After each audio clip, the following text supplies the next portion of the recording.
do Senhor, Juventude de Cristo, sejam todos muito bem-vindos. Está começando mais um Conectados na Lição. Estamos de volta com mais um Conectados na Lição. Queremos agradecer a sua companhia aqui conosco. Estamos falando sobre Paulo, o apóstolo de Cristo. Estamos recebendo com muita alegria os nossos convidados aqui nos estúdios da Editora Betel. Estou falando do comentarista da lição, pastor Sérgio Costa, seja muito bem-vindo, e também aos nossos convidados, representantes da Juventude de Cristo. Estou falando dela, diaconisa Jennifer Welter, seja muito bem-vinda, e o diácono Vitor Rangel, sejam todos muito bem-vindos. E a lição de hoje, a de número 6, está muito especial e traz o título Correspondências Paulinas. E já queremos fazer a primeira pergunta ao nosso comentarista da lição, pastor Sérgio Costa. Pastor, quais os temas escatológicos podemos elencar nas cartas de 1ª e 2ª Tessalonicenses? A paz do Senhor, Tianinha, a paz do Senhor, Jennifer, a paz do Senhor, Vitor, e a paz do Senhor a você, meu irmão, minha irmã. Vamos lá para a pergunta, então. Quais são os temas, né, escatológicos de 1ª e 2ª Tessalonicenses? Então vamos elencar aqui os temas escatológicos. A gente tem que entender o que é escatologia. Então a escatologia é uma matéria da teologia sistemática que vai falar sobre o estudo das últimas coisas, aquilo que ainda há de acontecer, os eventos que vão acontecer no futuro, que são as últimas coisas. Então a gente vai ver que 1ª Tessalonicenses vai trabalhar sobre a volta de Cristo, chamado também da parousia, é o termo no grego, para a volta de Cristo, ou a manifestação de Cristo é a parousia, que é a volta de Cristo. O dia do Senhor, que é um tema já recorrente do Antigo Testamento. Então Paulo vai trazer esse tema de volta, só que aí trazendo esse tema escatológico com a própria manifestação do Cristo, a ressurreição dos mortos, o arrebatamento da igreja e os eventos relacionados ao fim dos tempos. Então são livros que Paulo vai escrever, que ele vai trabalhar esses temas escatológicos importantíssimos para a fé cristã. Ah, sim, entendi. Agora uma pergunta bem especial, hein, pastor? Qual era a diferença entre carta e epístola no mundo antigo? Obrigado, Tianinha, pela pergunta. Então vamos lá. Qual era a diferença entre carta e epístola no mundo antigo? A gente tem que entender alguns conceitos básicos. Paulo, só para a gente já resumir essa resposta, a gente tem que entender o seguinte, que as cartas de Paulo, as epístolas de Paulo, ela tem as duas características.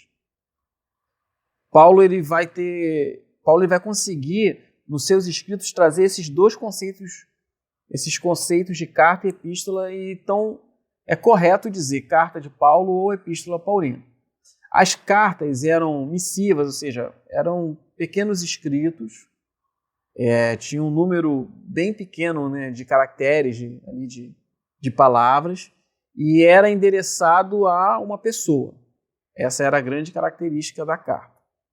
Já a epístola, ela já tinha um encorpo, era maior, ou seja, ela tinha muito mais palavras, ela trabalhava com tratados, ou era um tratado filosófico, um tratado político, doutrinário sobre alguma coisa, e ele não era somente indicado para uma pessoa, as epístolas costumavam ser mais formais, e elas costumavam ser eram endereçadas a comunidades, a pessoas, enfim. Então Paulo ele faz essa junção.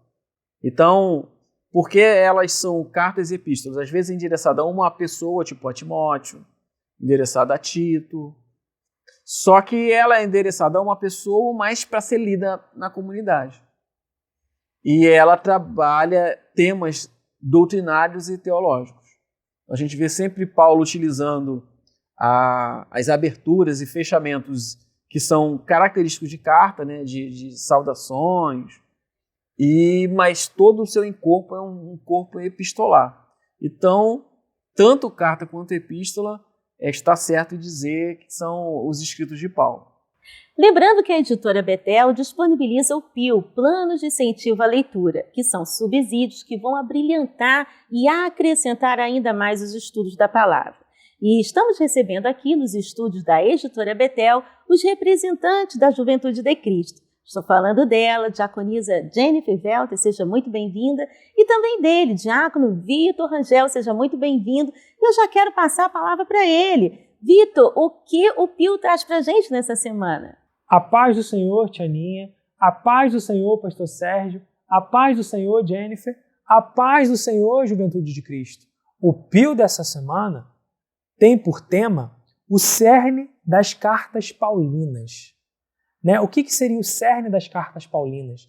O foco principal das cartas de Paulo seriam a abordagem central da fé, que é imprescindível na doutrina cristã, que como servos a gente possa continuar imprescindível com a nossa fé em Jesus, que é o principal fundamento, o principal foco da nossa vida, e levar cada vez mais vidas ao reino de Jesus.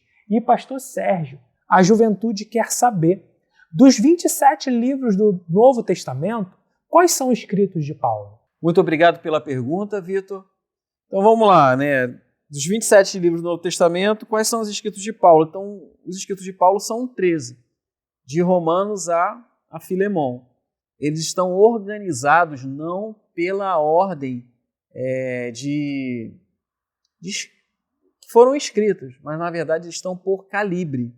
Romanos é a primeira porque Romanos é a que tem mais capítulos, é a carta maior. E Filemon é a última porque é pequenininho, tem um capítulo só. Por um tempo atrás, alguns estudiosos achavam que Hebreus era de origem paulina. Hoje, a maioria dos pesquisadores, a própria academia, não afirma mais isso. Por quê? Porque Hebreus não, apesar de sofrer uma influência paulina, possivelmente o escritor teve uma influência paulina, mas uma coisa hoje que é desenvolvido dentro das ciências literárias, que é chamado da identidade literária, não tem em Hebreus. Então, em Hebreus não tem a identidade literária de Paulo. Ou seja, ele não utiliza vocabulário paulino, não utiliza, porque cada pessoa tem o seu vocabulário. Então, as pessoas costumam utilizar ali um nicho de palavras que faz parte ali do que ele costuma utilizar. Então, Hebreus não tem essa característica. Hebreus não utiliza temas que são importantíssimos para Paulo, que é a justificação, a graça, a fé. Paulo sempre está escrevendo ao redor desses temas, então em Hebreus a gente não vê isso.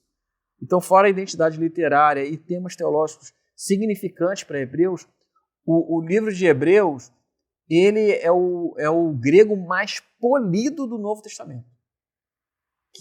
Então, ou seja, ele não utiliza da retórica paulina. Enfim, então as cartas de Paulo é de Romanos a Filemon, e aí são 13 cartas ou epístolas. Uau! Conectou? Lembrando que a editora Betel disponibiliza para a Juventude de Cristo o livro Subsídio do Trimestre. Traz o tema Paulo, uma vida dedicada a Deus. Adquira agora mesmo o seu exemplar em um desses telefones que está passando na sua tela ou em nossa loja virtual, editorabetel.com.br.